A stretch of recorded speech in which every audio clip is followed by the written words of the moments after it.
Chicken కడిగి గట్టిగా పిండి స్టవ్ మీద పెట్టుకోవాలి. దాంట్లో కొంచెం సాల్ట్, పసుపు వేసి మూత పెట్టుకొని నీరు అంతా మగ్గే వరకు స్టవ్ మీద పెట్టుకోవాలి. నీరంతా లాగిన తర్వాత ఇలా వచ్చిన తర్వాత మనం తీసి కింద పెట్టుకొని చల్లారిన తర్వాత ఒక పెనం తీసుకొని ఆయిల్ పోసుకొని ఆయిల్ బాగా ఎక్కిన తర్వాత ఈ చల్లారిన చికెన్ని దాంట్లో వేసుకోవాలి. వేసుకొని కలుపుతూ మంచి కలర్ వచ్చే వరకు మనం ఫ్రై చేసుకోవాలి. లోపల వాటర్ అంతా లాగాలి. ఆ వాటర్ ఉంటే మళ్ళీ చికెన్ పచ్చడి నిల్వ ఉండదు కాబట్టి ఆ వాటర్ అంతా లాగే వరకు స్టవ్ మీద ఫ్రై చేసుకొని మంచి కలర్ వచ్చినట్టు తీసుకొని ఇంకో పెనం పెట్టుకొని అల్లం వెల్లుల్లి పేస్ట్ వేసి ఒక 3 స్పూన్స్ వేసుకొని అది ద్వారగా మంచి కలర్ వచ్చే వరకు ఫ్రై చేసుకోవాలి. దాంట్లోనే ఎలాచి, లవంగా, చెక్క వేసుకోవాలి.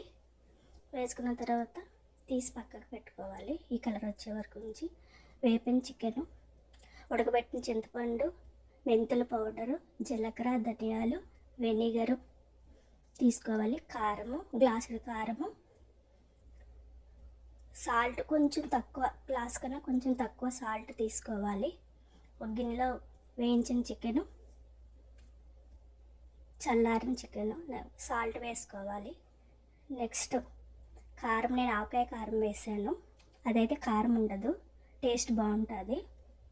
మెంతి పౌడరు, తర్వాత జీలకర్ర, ధనియాలు వేయించుకున్న పౌడరు, వేయించి పొడి చేసుకున్నాను. నేనైతే ఒక 3 స్పూన్స్ వేసాను.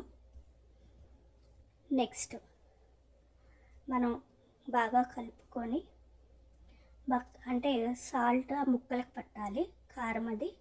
నెక్స్ట్ ఉడకబెట్టిన చింతపండు ఉంది కదా, అది కూడా మనం వేసి మంచిగా బాగా కలపాలి. కొంచెం కొంచెం వేసుకుంటా పచ్చడంతా కలిసేలాగా మనం కలుపుతూ ముక్కకు పట్టాలి. చింతపండు కూడా బాగా కలిపిన తర్వాత ఇలా కలుపుకోవాలన్నమాట.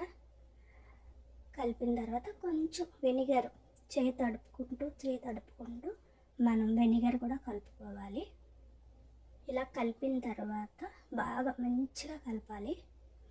ఆ తర్వాత మనం చికెన్ వేయించిన ఆయిల్ ఉంది కదా, అదే ఆయిల్ మనం వేసుకుంటూ కలపాలి. ఆయిల్ అయితే కొంచెం ఎక్కువే ఉండాలి, పచ్చడి పైన తేలుతూ ఉండాలి.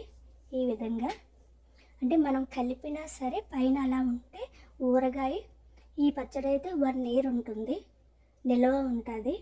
నేనైతే నిమ్మకాయ వాడలేదు. ఒక్కసారి మీరు చింతపండుతో పెట్టి చూడండి, కొంచెం వెనిగర్ వేయండి, సూపర్గా ఉంటుంది. ఒకసారి మీరు ట్రై చేసి చూడండి. ఈ విధంగా మరలా చేసి